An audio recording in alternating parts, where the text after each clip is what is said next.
बोलती पुस्तके. ज्यांना वाचनाचा नाद त्यांना बोलती पुस्तके घाली साद. आमचं चॅनल सबस्क्राईब करा आणि सबस्क्राईब करायला इतरांनाही सांगा. नमस्कार श्रोते मित्र हो, बोलती पुस्तके सादर करीत आहे ज्येष्ठ लेखक ह मो मराठे लिखित एक कथा, दृश्य तेच आहे. खोलीतलं दृश्य नेहमीचंच आहे. दार उघडल्या उघडल्या समोरच्या भिंतीशी खाट आहे. तिच्यावर अनेक कुजक्या मळक्या कपड्यात गुंडाळलेले तिचे सासरे. खाटेच्या पायाशी आणखी अंथरूण, त्यावर तिची सासू. हे अंथरूण ही कुजक्या मळक्या फाटक्या जुनाट कपड्यांचं, चादरी गोधड्यांचं. दार उघडल्याशिवाय खोलीत हवा किंवा प्रकाश येण्यासाठी खिडकीच नाही. अगदी वर लाकडी फळ्या मारून जाळी केलेली, पण त्याला जुन्या विरलेल्या पातळाचा पडदा लावलेला. त्यातून येणाऱ्या उन्हाचा आणि हिवाळ्यात गार वाऱ्याचा त्रास त्यांना सहन होत नाही म्हणून. खोलीत नेहमी तसा अंधारच असतो. दार उघडं असलं तर थोडा प्रकाश आणि मोकळा वारा येण्याची शक्यता, पण दिवसभर दार तसं बंदच असतं. ती घरी आल्यानंतर तिनं ते उघडायचं. ती दार उघडून आत येते तेव्हा खोलीत कोंडले सगळे कुबट वास तिच्यावर चालून येतात. आत्ताही तसंच सगळे वास तिच्यावर चालून आले. अंधार, कुबट, खोकल्यातून आलेल्या बेडक्यांचे, लघवीचेही. लघवीचं भांडही. ती पुटपुटली, पण अर्धवटच वाक्य उच्चारून तिनं आपले शब्द आवरले. हातातली पिशवी आणि पर्स जागेला ठेवी ती खाटीशी वाकली. आधी तिनं सासऱ्यांचं लघवीचं भांडं उचललं आणि संडासात ओतण्यासाठी म्हणून ते घेऊन दाराबाहेर आली. सासऱ्यांच्या लघवीला किती घाण येत होती. किती वेळची साठवून ठेवली आहे देव जाणे. मोरीत सुद्धा नाही का ओतता येत सासूबाईंना? खोलीत परतल्यावर तिने तो प्रश्न सासूला विचारलाच. लघवी मोरीत नाही का ओतून टाकता येत? सासूनं आधी तिच्याकडे बघितलं. खोलीतल्या एकुलत्या एका ट्यूबलाईटच्या प्रकाशात सुनेचा चेहरा थकून गेलेला आणि कावलेला दिसत होता. सुनेशी काही बोलावं की नाही याचा तिनं आधी मनाशी क्षणभर विचार केला आणि म्हणाली, ओतली असती ग, पण मग वर ओतायला पाणी सकाळी भरून ठेवलं होतं ना मी, ते संपलं नाही का? इतकं सगळं? काय आंघोळी करता की काय मी गेल्यानंतर? सांगावं की नाही याचा सासूनं मनाशी विचार केला आणि म्हटलं, आंघोळी नाही ग, पण मी कडमडले ना. काय झालं? एकदा यांचं भांडं ओतलं मोरीत. पाणी ओतावं म्हणून घागर वाकडी करायला गेले तर हातातून निसटली आणि सगळी मोरी तुपडी झाली. सगळी घागर? अगं नुसत्या घागरीनं काय होतं हे? घागर धो धो वाहिली, पण मोरी साफ नाही झाली, ती नाहीच झाली. म्हणून बादली ओतायला गेले तर तेच. म्हणजे आता पाणी नाहीच की काय घरात? तिने काळजीच्या स्वरात विचारलं आणि मोरीच्या कटड्यावर ठेवल्या भांड्यांकडे वळली. भांडी फार नव्हतीच. एक घागर, एक कळशी आणि जुन्या पत्र्यांच्या 2 बादल्या. उन्हाळ्यात त्यांच्या जोडीला एक माठ. दोन्ही बादल्या रिकाम्या. घागर कळशीही रिकामी. चला, म्हणजे आधी पाणी. नळ खोलीत नव्हता. जिना उतरून खाली जाऊन पाणी आणावं लागत होतं. ती बादल्या घेऊन, कळशा घेऊन जिना उतरू लागली. तिच्या पोरी जिन्यातून वर येत होत्या. मिळालं का नाही? होय, ठेवा, आलेच. अगं पाणी नाही आहे घरात. नशीब. रिक्षेनं यायची बुद्धी झाली. बससाठी थांबलो असतो आणि घरी पोचायला उशीर झाला असता तर बिन पाण्याची काढावी लागली असती रात्र. ती धडाधडा पायऱ्या उतरून खाली आली. नळातून येणाऱ्या पाण्याची धार क्षीण झालीच होती आणि नळावरच्या पाण्याला तिचा काही एकटीचाच नंबर नव्हता. अजून दोघी तिघी पाणी घेण्यासाठी थांबल्या होत्या. मला घेऊ द्या हो आधी एकतरी बादली, ती काकुलतीने म्हणाली. घरातलं सगळं संपलंय. माहिती आहे तुम्ही जगाला शिकवता ते, नंबर नाही या.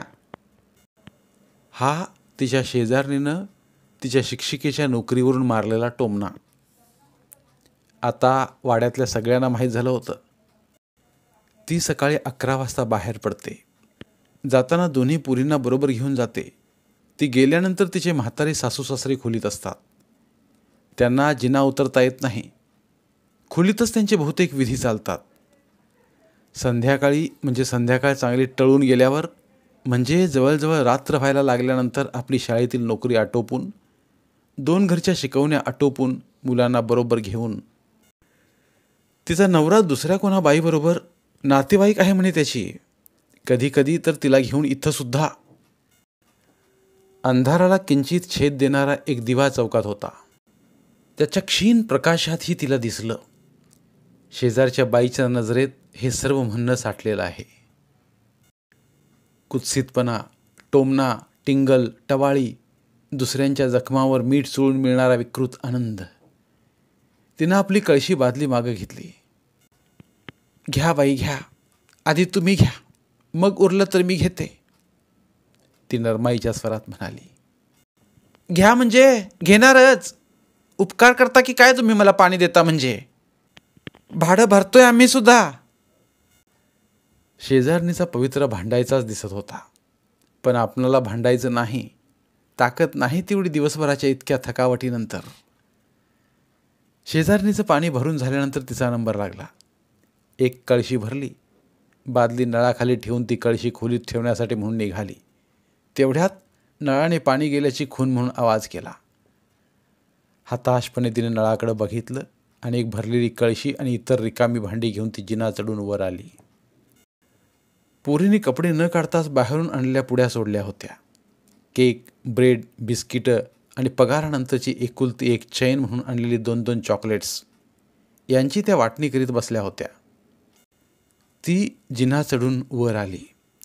भरून आणलेली कळशी तिने एखादी दौलत नीट जपून ठेवावी तशी मोरीच्या कठड्यावर ठेवली आणि रिकामी भांडी ठण दिशी तिथं सापडली. गेला वाटतं नळ, सासू अपराधी स्वरात म्हणाली. मग काय माझ्यासाठी राहणार आहे इतक्या उशिरापर्यंत? तिनं राग दाबून धरीतच प्रश्न केला. मग इतक्या उशिरापर्यंत बाहेर कशाला थांबायचं? सासऱ्याच्या या प्रश्नामुळे ती चिडलीच. म्हणाली, मला मजा मारायची असते ना बाहेर, म्हणून. बोलू नकोस तिरसटासारखे, सासरा आपल्या अडखळत्या आवाजात पुटपुटला.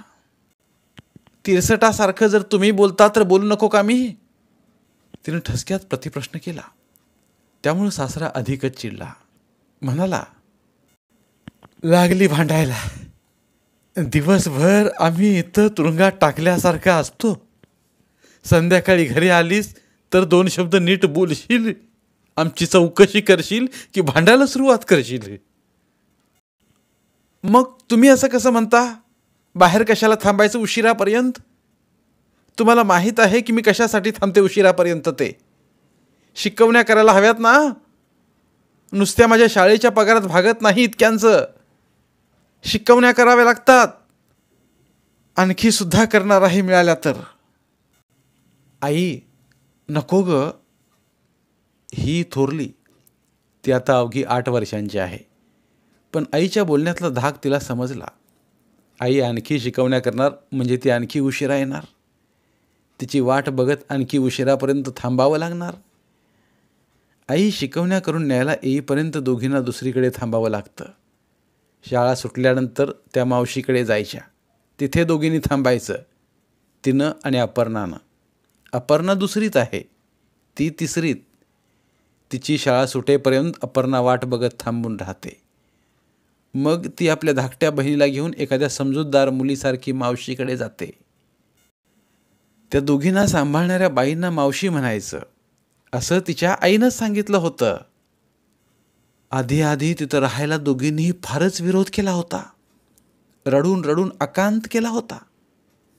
आधी त्या दोघींची त्यांच्या आईनं समजूत घातली, तरी त्या ऐकेनात. तेव्हा मग 4 धपाटे दिले आणि म्हटलं, शाळा सुटल्यानंतर तुम्हाला इथं राहायला हवं. मी काही ऐकून घेणार नाही. तक्रार केली तर फोडून काढीन.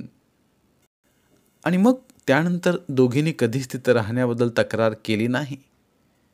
शाळा सुटली की धाकटीला घेऊन थोरली तिथं जाते. कोपऱ्यात बसून राहतात दोघीही. तिथं खेळायला जागा नाही की आरडाओरडा करायला परवानगी नाही. आई येईपर्यंत त्या तिथं बसून राहतात. मावशीनं काही पुढ्यात ठेवलं बशीत घालून तर कधी खातात, कधी बशीत तशीच ठेवून देतात. त्यांची आई त्यांना घेऊन जाण्यासाठी रात्री बराच अंधार पडल्यानंतर तिथं येऊन पोहोचते. तेव्हा त्या दोघी अगदी पेंगाळून गेलेल्या असतात. आई आली की त्यांना जागं केलं जातं. डोळे चोळत त्या उठतात. धाकटीला आई कडेवर घेते. थोरलीला थोरली म्हणून ही सवलत नाही. तिला चालत यावं लागतं. ती मग चिडचिड करते, रागावते, चिडते, पण मग निमूटपणे आईच्या मागून चालू लागते. मात्र तिनं बेकरीपाशी येताच आईकडे हट्ट धरला. ब्रेड हवा, बिस्किटं हवी, चॉकलेट्स हवी. आईनेही त्यांना परवानगी दिली. नाहीतरी ब्रेड घ्यायला हवाच होता. काल पीठ आणायचं राहिलं होतं, त्यामुळं आज पुरेशा पोळ्या झाल्या नव्हत्या. आज ब्रेडवरच भागवायला हवं होतं. आज आणि कदाचित उद्याही. सगळं सांभाळून गहू आणायचे, ते साफ करायचे, दळून पीठ आणायचं, म्हणजे शनिवार रविवार शिवाय सवड कुणाला होणार? अगं कपडे तरी काढा ग बायानो. ब्रेड केक खात तिथंच बसल्या पुरीना ती म्हणाली आणि आपलं पातळ बदलून ती आवरायला लागली. सकाळी जाताना काही आवरून ठेवायला सवडच होत नसे. सासू सासऱ्यांचं आवरायचं, पुरींचं आवरायचं, त्यांची दप्तरं भरायची, युनिफॉर्मना इस्त्री करायची, स्वयंपाक करायचा. सगळं तसं पडलेलं होतं. तिची पातळ आणि पुरींचे कपडे, खरकटी भांडी, सासूचं पातळ, सासऱ्यांचं कफ साठवलेलं भांडं आणि तिथंच त्यांचे लघवी बिगवी पुसून टाकलेल्या कपड्यांचे बोळे. सगळं आवरीपर्यंत अर्धा तास गेला. तोपर्यंत थोडासा केक, थोडासा ब्रेड खाऊन पुरी तिथंच झोपून गेल्या होत्या. बघा, झोपल्या तशाच इथं. ती पुटपुटली. थोडं मुलींना उद्देशून, थोडं सासू सासऱ्यांना, थोडं स्वतःला. त्या उद्गारात राग होता का? नाही. तिचं तिलाच जाणवलं. राग नाही, निरुपायांची भावना आहे. आगतिकता. पोरी तरी किती वेळ न कंटाळता बसतील तशा. तिनं पोरींचं अंथरूण तिथेच तयार केलं. त्यांना तसंच त्या अंथरुणावर सरकवून ठेवलं. त्यांच्या अंगातले युनिफॉर्म्स काढून दुसरे फ्रॉक त्यांच्या अंगात चढवावे असं तिला एकदा वाटून गेलं. पण मग मनातली ती कल्पना तिनं तशीच दडपून टाकली. नको, झोपू देत तशाच. बदलू सकाळी. उद्या चुरगळलेला मळकाच युनिफॉर्म घालावा लागेल, इतकंच ना? नाहीतरी बेवारशी बापाने टाकलेल्या. मुलीजवळून ती उठली. तिथं पडलेला केक, ब्रेड तिनं उचलला. कागद उचलले आणि स्टोवला काकडा लावीत तिनं सासू सासऱ्यांना विचारलं, तुम्हाला आहे ना भूक? का? तुला नाही का भूक? का खाणं झालंय तुझं बाहेर? सासऱ्यानं पुन्हा तिरपा प्रश्न विचारला. बाहेर कशानं होईल? इतका पगार नाही मिळत मला सारखी बाहेर खाणी करायला. आज पुरीने हट्ट केला म्हणून त्यांना केक आणला आणि ब्रेड तर आणायला हवाच होता. पीठ दळून आणायला आता शनिवारपर्यंत नाही मला वेळ. मग दे आम्हाला ब्रेडच थोडा थोडा, सासू समजूतदारपणे म्हणाली. नुसत्या चहातून चालेल की आणखी काही करू? चहा चालेल. अगं कुठं काय करीत बसशील आता इतक्या रात्री? सासू म्हणाली. तिला त्या वाक्याला जोडून आणखीही काहीतरी म्हणायचं होतं, पण तिनं शब्द आवर्ते घ्यायचा प्रयत्न केला. तरी ती फार वेळ ते शब्द आवरून धरू शकली नाही. म्हणाली, खरंच ग, जरा लवकर नाही का घरी येता येणार? कशी येऊ सांगा ना? चहाच्या आदनात साखर काटकसरीने टाकताना तिनं सासूलाच विचारलं. सांगा ना कशी येऊ लवकर? शाळा 5:30ला सुटते. बाहेर पडेपर्यंत 5:45 तरी होतात. मग बसचा क्यू. बसला तरी इतकी गर्दी असते. 7 वाजले पहिल्या घरी पोचायला आज. आता इतके पैसे मिळतात शिकवणीचे तर नको तासभर तरी शिकवायला. ती शिकवणी आटोपली की तिथून पुन्हा बस. आज पहिल्याच घरी पोहोचायला उशीर झाला होता म्हणून रिक्षाने दुसऱ्या घरी गेले. तिथून बाहेर पडून बसला थांबले तर तिथं हा एवढा क्यू. बराच वेळ थांबले तर समजलं की त्या रूटवरच्या बसेसच आज लेट होत्या. आता किती वेळ थांबणार तिथं. अप्पू नीतू कंटाळून गेले असतील म्हणून पुन्हा रिक्षा. पण रिक्षाने आले ते बरं झालं, निदान कळशीभर तरी पाणी मिळालं. एवढं सगळं सांगेपर्यंत चहा तयार झाला. तो कपात ओतताना ती निष्कर्ष काढल्याप्रमाणे म्हणाली, एखादा दिवस रिक्षावर पैसे खर्च करायचा असतो. सकाळी त्या हरामाकडे जाऊन आले तिथंही रिक्षाच. दिवसभरात 12-15 रुपये तरी बोडक्यावर घातले रिक्षाच्या. तिने चहा आणि ब्रेडचे तुकडे सासू पुढे ठेवले. आधी त्यांना देऊया. सासू उठली, उभी राहिली. दोघींनी मिळून सासऱ्याला उठतं केलं. खाटेच्या बारला टिकून बसतं केलं. त्याला नीट बसता येत नव्हतं. 5 वर्षांपूर्वी आलेला पॅरालिसिसचा अटॅक अजून त्याचे परिणाम शिल्लक आहेत. सगळं दुसऱ्यानं करावं लागतं. उठून बसायचं दुसऱ्याच्या मदतीनं, खायचं प्यायचं दुसऱ्याच्या मदतीनं, विधी करायचे तेही दुसऱ्याच्या मदतीने, सगळं बसल्या जागीच. दोघींनी मिळून सासऱ्यांना थोडा चहा आणि ब्रेड भरवला. त्यांना जिभेची नीट हालचाल करता येत नव्हती. नीट चावता येत नव्हतं, गिळता येत नव्हतं. खाताना बरंचसं त्यांच्या अंगावर अंथरुणावर सांडत होतं. नीट धरा ग बायानो. तसल्या स्थितीत ही सासरा चिडून म्हणाला, नीट धरलंय बाबा, तुम्ही घ्या सावकाश. ती म्हणाली, काय नीट धरलंय, घसरतोय मी. आपल्या पद्धतीने सासऱ्याने शब्द उच्चारले. त्याचा अर्थ आता सवयीने तिला समजायला लागल्या होत्या. नाही, मी नीट धरलंय. ती पुन्हा समजूतदारपणे सांगू लागली, नाही, नीट धर, नीट, मला खाता येत नाहीये. सासऱ्यानं पुन्हा तोच अभिप्राय व्यक्त करताच तिला चीड आली. धरलंय नीट, खायचं असेल तर खा. ती म्हणाली. ते शब्द ऐकताच सासूने तिच्याकडे रोखून बघितलं. सासऱ्यानं तोंडातला घास आपल्या लाळा गोळा झालेल्या जिभेनं गोळा करून थू थू करीत थुंकून टाकला आणि तो तशाच थरथरत्या आवाजात म्हणाला, नको नको, काही नको मला. उपकार करतेस मी. सकाळी 10ला जातेस ती रात्री 10ला परततेस. आम्ही म्हातारी असतो इथं तुरुंगात टाकल्यासारखी. कुणी सांगितलं नव्हतं तुला आम्हाला इथं आणून टाकायला. म्हातारा तशा तिरमिरीनच बसल्याचा निस्ता झाला. 2 घास तरी खा. सासू आपल्या नवऱ्याला म्हणाली, नको, काही नको, नको, मरतो मी असाच उपाशीच या तुरुंगात. त्याच लाळा गोळा झाल्या जिभेनं असंच काही काही बडबडणं सुरूच राहिलं. मग सासू म्हणाली, मलाही नकोय काही. ठीक, मग मीही उपाशी झोपते. तिनं ब्रेड डब्यात ठेवून दिला. चहा मोरीत ओतून टाकला. सासूनं अंथरुणावर अंग टाकून डोकीवरून पांघरून घेतलं. तिनं दिवा मालवून टाकला. कुबट वास आणि डासांचे थवे लगेचच घोंगावू लागले. ती स्वतःच जाऊन सासू सासऱ्याने इथं घेऊन आली होती. कारण साधं होतं. खोली सासऱ्यांच्या नावावर होती आणि तिला तिथं राहायचं होतं. पोरींना घेऊन. सासऱ्यांनी कितीतरी वर्षांपूर्वी आपल्या नावावर घेतलेली ही खोली, एक बाहेरची एक छोटीशी आतली. त्यांचा सगळा संसार इथं झाला. थोरल्यानं दुसरा मोठा ब्लॉक घेतला तेव्हा ते तिकडे गेले. धाकट्याचं लग्न झाल्यानंतर धाकटा इथं राहू लागला आणि त्याची बायको म्हणून ती. 2 मुली झाल्या. ती पदवीधर झाली, B.Ed झाली, शाळेत नोकरीला लागली.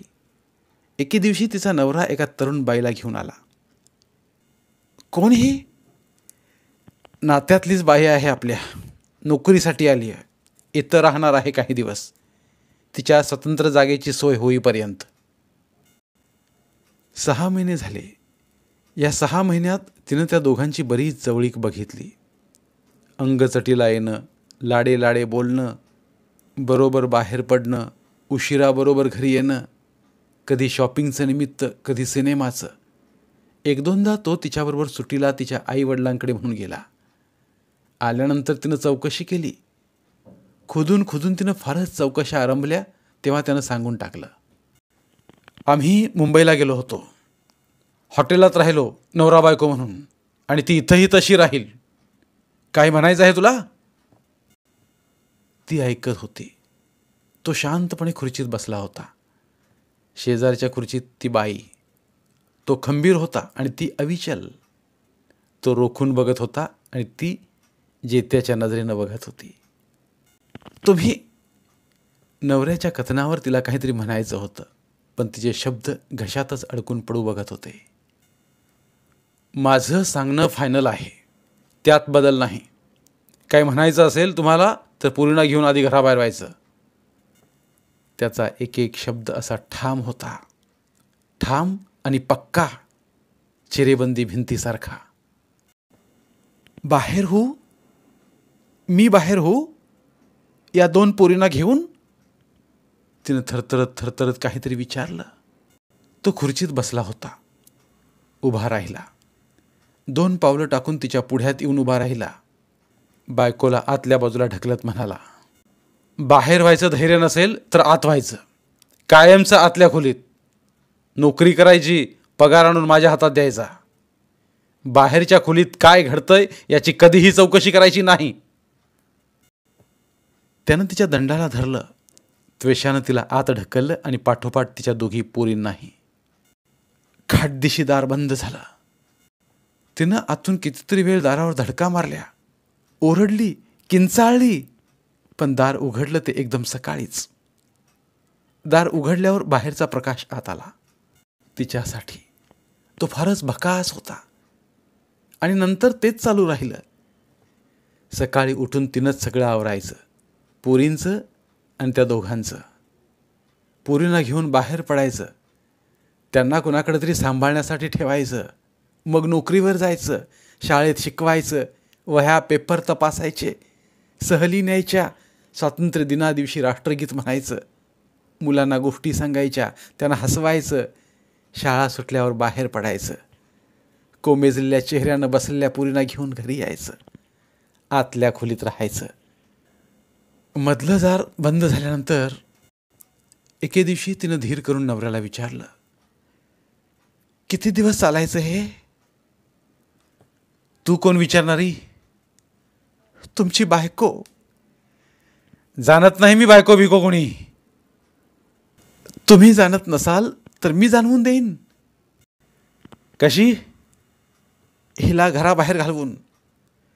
माय व्यायला हवी तुझी. असं काय? असं?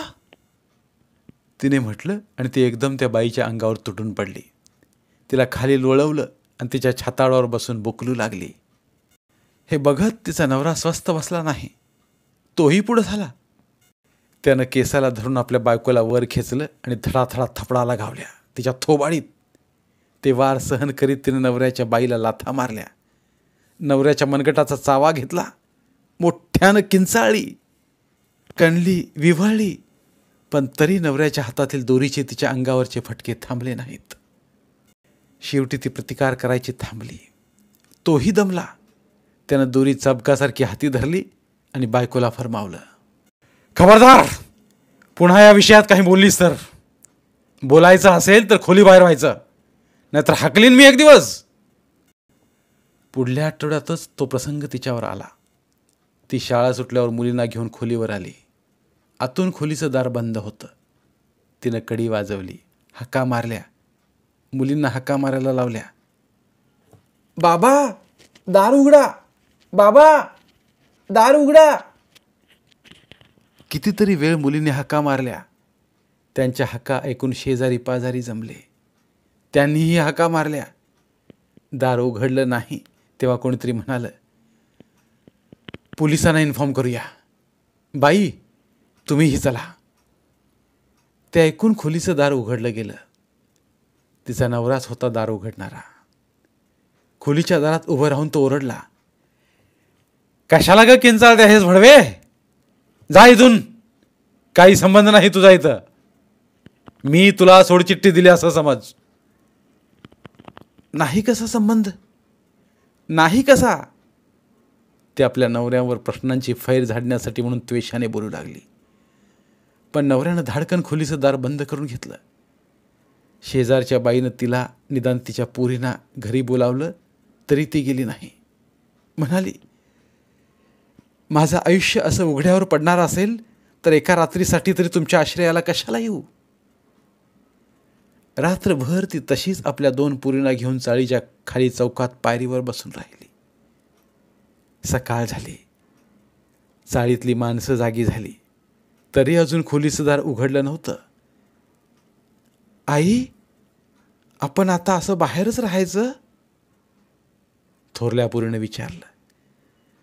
धाकट्या पोरीनं कोणताही प्रश्न विचारला नाही, पण अशा तऱ्हेनं तिच्याकडे बघितलं की त्या बघण्यात असंख्य अनाम प्रश्न दाटून आले होते. तिनं पोरींना उचललं आणि थोरल्या दिराच्या फ्लॅटवर आली. अशी अगं गावावरून आल्यासारखी सकाळ सकाळीच? तिला बघून सासूनं विचारलं. सांगते, ती म्हणाली. आधी पोरींना दूध चहा काहीतरी द्या. रात्रभर बसून आहोत आम्ही खोली बाहेरच्या फरशीवर. का ग बाई? सगळी हकीकत तिनं घाईघाईनं कथन केली आणि सासूला प्रश्न केला. आता काय करू मी सांगा? बाई ग, इतकं का वाढलंय त्याचं? हा प्रश्न तिच्या जावेचा. या प्रश्नाला तिनं काहीच उत्तर दिलं नाही. तेव्हा भीतियुक्त स्वरात पुढला प्रश्न केला. मग आता काय ठरवलंय तुम्ही? काय ठरवायचं? इथं राहणार निदान काही दिवस, तुम्ही वडील माणसांनी लक्ष घालीपर्यंत. वडील माणसांनी लक्ष घातलं. अर्धांगवायू झालेल्या सासऱ्यानं तिच्या नवऱ्याला बोलावून घेऊन उपदेश केला. तिच्या दिरानं त्याला फैलावर घेतलं. सासूनं समजूत काढली आणि जावेनं विनवणी केली. सगळ्यांचं सगळं ऐकून झाल्यावर तो काही न बोलता उठला आणि तिच्याकडेही न बघता निघून गेला. तिनं आपल्या मुलीला थोडा वेळ जवळ घेतलं. त्यांना गोंजारलं, थोपटलं आणि त्यांना बाजूला करीत म्हणाली, इथंच राहूया आपण आता. खोली नाही उरली आपल्यासाठी. महिन्यानंतर जाऊबाई तिला म्हणाली, आता काहीतरी विचार करायला नको का? कशाचा विचार? तिने विचारलं. फारसे आडेवेडे न घेता जाऊबाई म्हणाली, इथं किती दिवस राहणार? आमची ही एवढीशी जागा, आधीच ती आम्हाला लहान पडते. त्यात तुम्ही तिघं, दोघी पोरी लहान, घरभर गोंधळ नुसता. तेव्हा शाळा आणि नंतर जागेसाठी भ्रमंती. आजकाल शहरात कोणी घरमालक जागा भाड्याने द्यायला तयार नव्हते. अमक्या ठिकाणी जागा भाड्यानं द्यायची आहे हे कळावं म्हणून मधल्या सुट्टीत वर्तमानपत्रातल्या जागेविषयीच्या जाहिराती वाचायच्या. पत्ते, फोन नंबर लिहून घ्यायचे. शाळा सुटली की चौकशी. समक्ष फोनवर एजंट गाठायचा. त्यांच्याकडे नावं नोंदवायची. रजिस्ट्रेशन फीस शेकड्यांनी गेली. जागा आहेत हो बाई भरपूर, पैसे काढा. किती? 25,000 डिपॉझिट, 500 भाडं. 50,000 रुपये डिपॉझिट, 800 भाडं. ओनरशिप ब्लॉक तर सहज देऊ बाई, 2 लाख पडतील.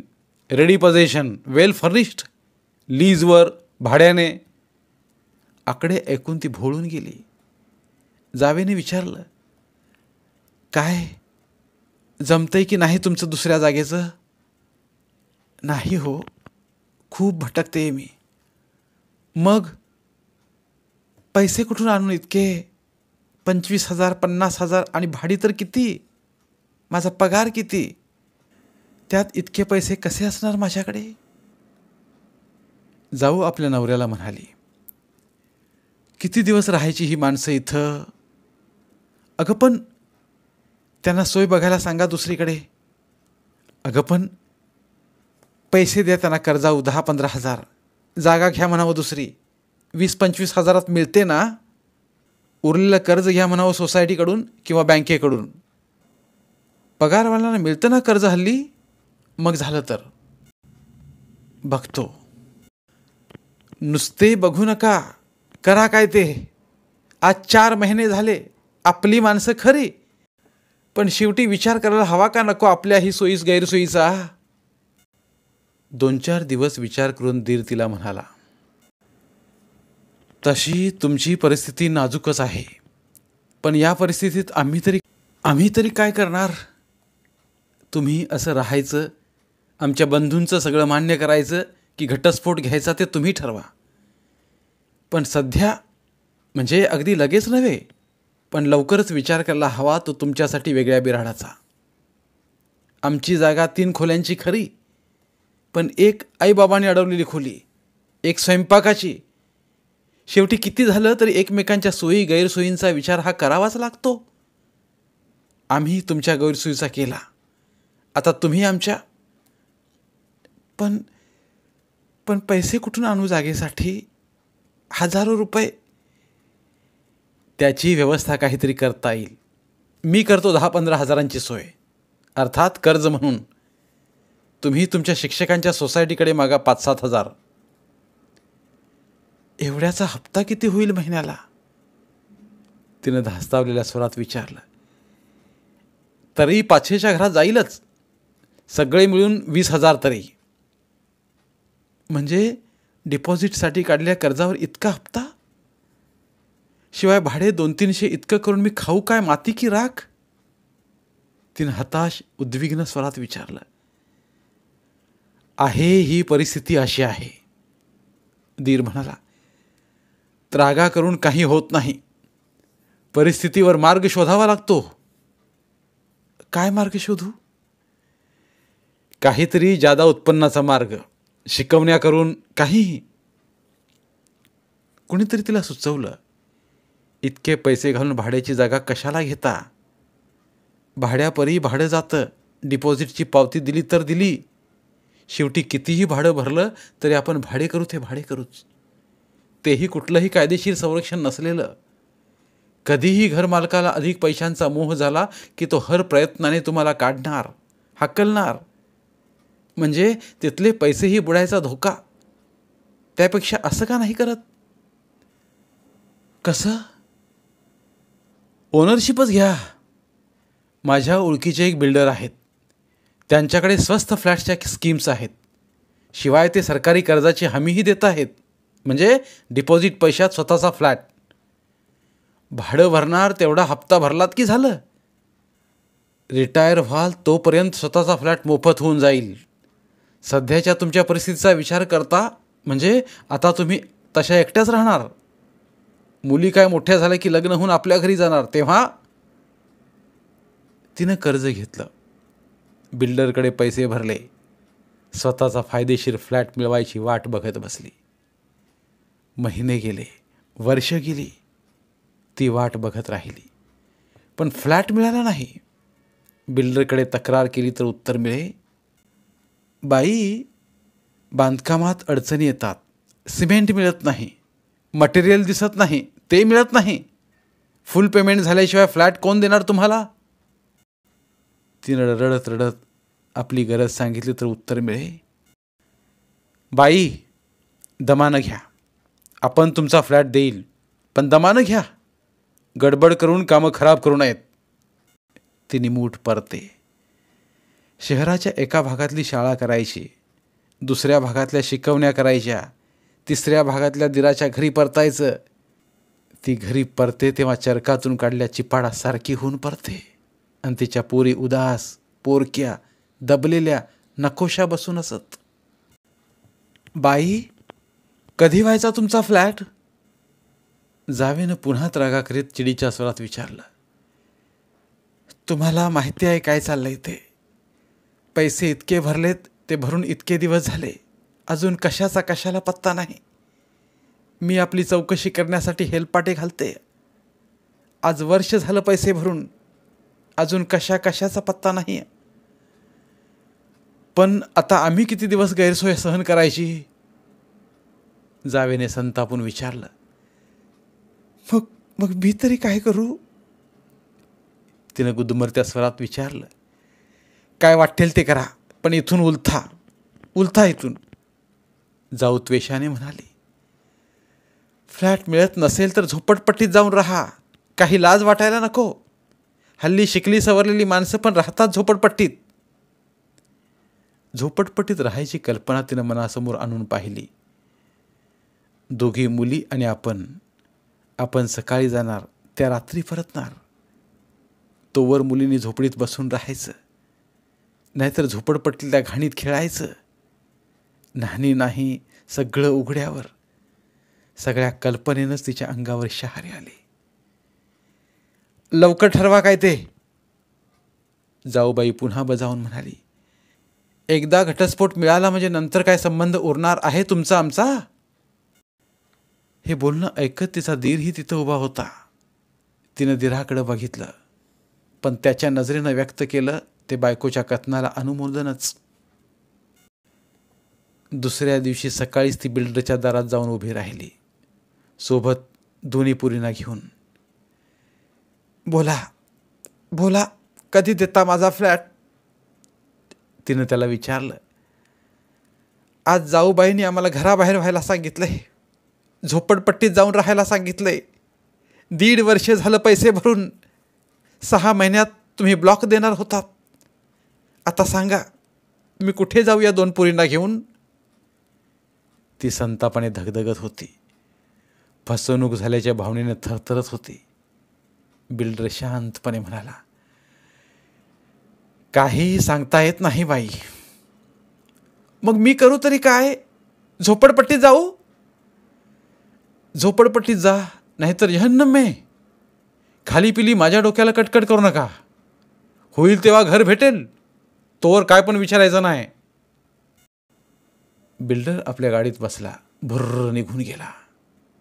ती तिथंच बसली. दोन्ही पूर्ण घेऊन रडली आणि नंतर स्वतःवर चिडत माघारी आली. जाऊबाईला म्हणाली, जाऊन आले बिल्डरकडे. मग काही सांगता येत नाही कधी तयार होईल फ्लॅट. मी कळवळून विचारलं तर म्हणाला, होईल तेव्हा होईल. आता काय करू मी? सांगितलं ना, करा हवं ते. झोपडपट्टीत जा, नाहीतर जा परत त्या खोलीत. आम्ही तरी किती दिवस? जाताना हवं तर सासू सासऱ्यांनाही घेऊन जा, करा त्यांची सेवा चाकरी. मी काय एकट्यानं सगळं करायचं?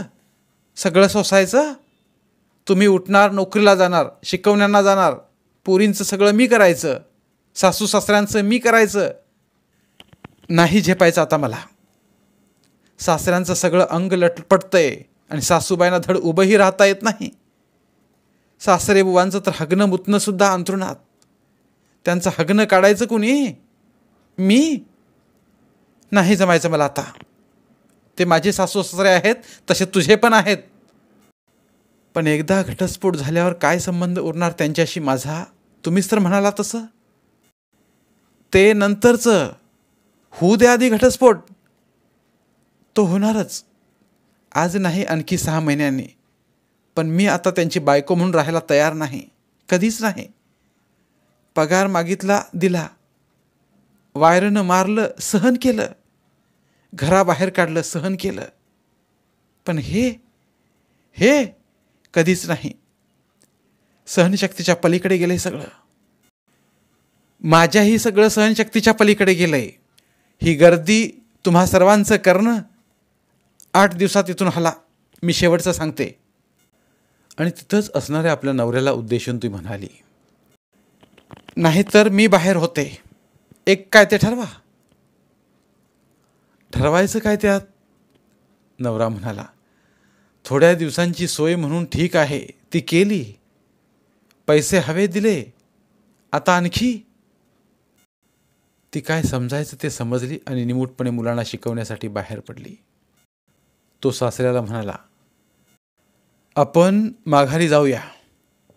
कुठे? सासरे बुवाने आपल्या लटपटत्या जिभेनं विचारलं. आपल्या खोलीवर.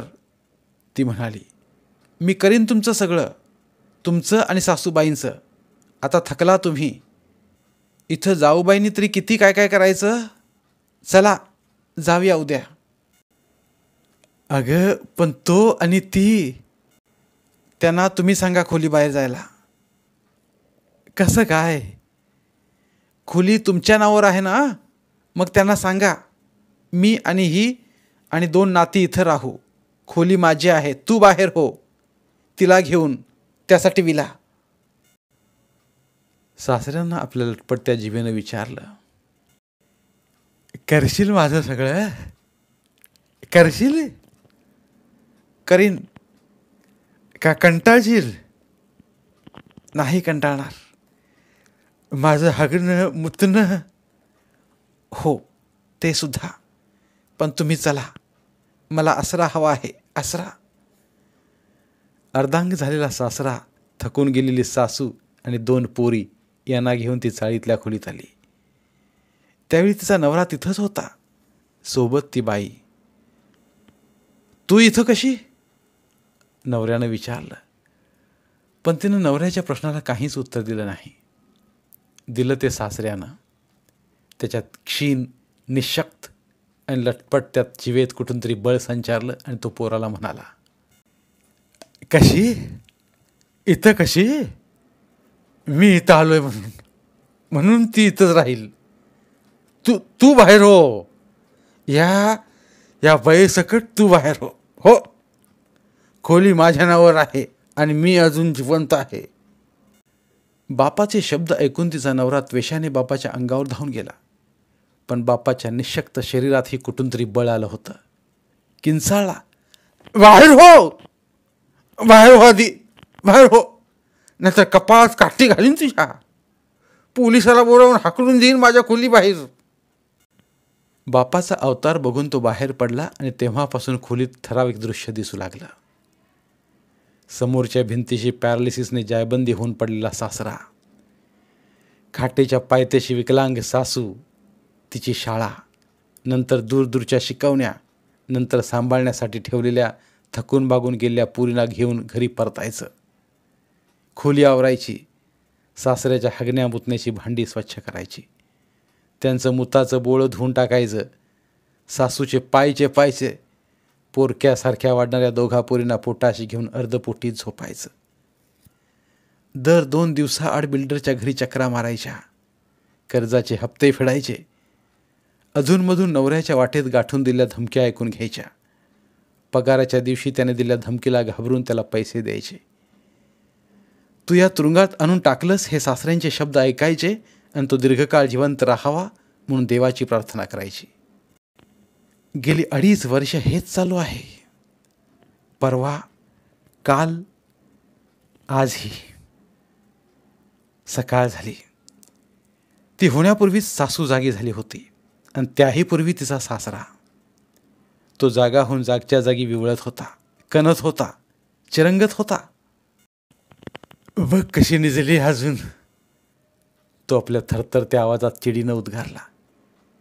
निजू दे हो, निजू दे. दमते. मग कशाला कबूल केलं होतं तिनं? तुमचं सगळं करीन, हागणं मुतणं काढीन. त्याच्या शब्दाचा उच्चार नीट होत नव्हता, तरी तो संतापाने बोलत होता. संमिश्र असा आवाजांचा धुरकट पुंजका त्याच्या तोंडातून बाहेर पडत होता. तो स्वरांचा चिकट पुंजका तिच्या कानात पडून ती जागी झाली. सासऱ्याला कसं बसं धरून बसलेल्या सासूकडे ती धावली. काय झालं? घाबऱ्या विचारलं. काहीतरीच होतंय बघ, निराळच. तिनं सासऱ्याला आधार द्यायचा प्रयत्न केला. थोपटलं, सावरून धरलं, पण त्याचं कणणं थांबलं नाही, थरथरणं थांबलं नाही. नेहमीपेक्षा काहीतरी वेगळंच, भय वाटावं असं. भय, यातच सासऱ्याचं काही झालं तर? थांबा, मी डॉक्टरांना फोन करून येते.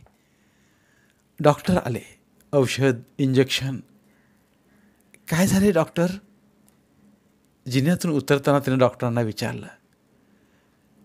आधीच पॅरालिसिस, त्यातच ओल्ड एज, अंगात शक्ती नाही, मनस्ताप. कितपत सिरियस? तसं काही नक्की सांगता येत नाही, कदाचित. अधिक न बोलता डॉक्टरांनी स्कूटर पळवली. काय म्हणाले डॉक्टर? परत आल्या तिला सासूनं विचारलं. काही विशेष नाही म्हणाले. ती म्हणाली, सासऱ्याला ते ऐकू आलंच. आपल्या थरथरत्या अस्पष्ट अबोध आवाजात म्हणाला, नाही कसं, नाही कसं, काहीतरी सांगितलं असणारच. म्हातारा आता मरणार असं सांगितलं ना. मरणारच मी आता. पुरं झालं जगणं, पुरं झालं जगणं आता.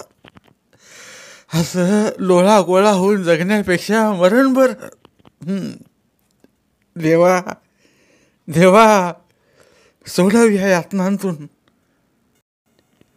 म्हाताऱ्याने जणू शेवटचा श्वास घेतल्याप्रमाणे मान टाकली. तुम्ही जाऊ नकात बाबा, मला हवे आहात, ती म्हणाली. तुम्हाला मी नाही जाऊ देणार, माझा ब्लॉक तयार होऊन मिळेपर्यंत तरी. अगदी त्या क्षणी नाही, पण 8 दिवसात अर्धांगवायूनं सगळं शरीर विळविळीत झाले त्या म्हाताऱ्याने या जगाचा निरोप घेतला. तेव्हा तिला या जगात सर्वात अधिक पोरकं आणि निराधार वाटून गेलं. 4च दिवस झाले म्हातारा मरून. सासू म्हणाली, आता मी इथं कशाला राहू, मी जाते. कुठं जाता सासूबाई? थोरल्या सुनेकडे. तू कोण माझी? घटस्फोट झाल्यानंतर तू कोण माझी? तुला खोली हवी होती म्हणून तू आम्हाला इथं आणलंस, सांभाळलंस. हे गेले, सुटका झाली त्यांची आणि माझी. आता माझे उरले किती दिवस? जे उरले ते मी सुखात काढते थोरल्याच्या घरी. कसं उबदार वाटतं तिथं. म्हाताऱ्याच्या मृत्यूला 6 दिवस झाले. चाळीचा मालक आला आणि म्हणाला, बाई, आता जागा खाली करा. ज्याच्या नावावर जागा होती त्याला आम्ही काढणारच होतो, पण त्याला आपोआप देवानच काढला या जगाच्या घरातून. आता तुमचं काय नाही तर जागा खाली करायची. ही म्हणजे नोटीसच समजा. कोर्टात बिर्टात जाऊ नका. आम्ही कोर्ट बिर्ट काय जाणत नाही. आमची माणसं आहेत, पोलिसात वळखी आहेत. आमची माणसं बराबर सरळ करतात समजा. अहो, पण माझा ब्लॉक होईपर्यंत? ते आम्हासनी माहीत नाही. आम्ही ही डबडी चाळ इकायचं ठरवलं आहे. इथं मोठी बिल्डिंग होणार आहे, कमर्शियल कॉम्प्लेक्स. तेव्हा गुमान खाली करा, नाहीतर आमची माणसं खाली करून घेतील. ती बिल्डरच्या दारात उभी आहे. तिनं आपल्या दोन्ही पोरींनाही बरोबर आणलं आहे. माझा ब्लॉक कधी देणार आहात सांगा, नाहीतर आम्ही तिघीही अन्न सत्याग्रह करतो, इथं मरून जातो. बिल्डरने चेहऱ्यावर मख्खपणा आणला आणि शांत स्वरात म्हणाला, त्यानं काय होणार नाही बाई. फुकट मराल तिघीही. खाली पिली त्रास देऊ नका. उगीच पोलिसांना बोलवा, त्यांना चहा पाणी करा. आणि बाई, तुम्ही दिलेल्या पैशात आता ब्लॉक येत नाही, आणखी पैसे हवेत. कर्ज मिळेल ते वेगळं. किती? ती खचलेल्या स्वरात विचारती झाली. 25,000. तिला नीट समजावून सांगत तो म्हणाला, तेवढी सोय करा, तुम्हाला 8 दिवसात ब्लॉक देतो. ती काहीतरी म्हणणार होती, पण बिल्डरला सवड नव्हती. तो मोटारीत बसून भुर्र निघून गेला. ती तिथंच बसली. तिला वाटलं सगळं जग आपल्याभोवती घराघरा फिरत आहे. आपल्याला मोठी चक्कर येते, प्रदीर्घ झोप येते. ती चक्कर येऊन तिथंच कोसळली. तिच्या पोरीने भांबावून जाऊन रडायला सुरुवात केली. चाळ मालकाची माणसं तिच्या खोलीचं दार तोडताहेत. खोलीतलं दृश्य तेच आहे. अस्ताव्यस्त पसरलेले कपडे, चिरगुटं, समोर खाट, खाटेवर म्हातारा नाही. धन्यवाद. पुन्हा भेटूया एका नवीन कथेसह. साहित्यरत्न लोकशाहीर अण्णाभाऊ साठे यांना त्रिवार अभिवादन. लोकशाहिरांचं साहित्य अभिवाचन स्वरूपात लोकांपर्यंत पोहोचवणं हा आमचा संकल्प आहे. चला तर मग साहित्याचा हा खजिना सर्व मराठी जनांपर्यंत पोहोचवूया. जास्तीत जास्त शेअर करूया. पुन्हा एकदा धन्यवाद.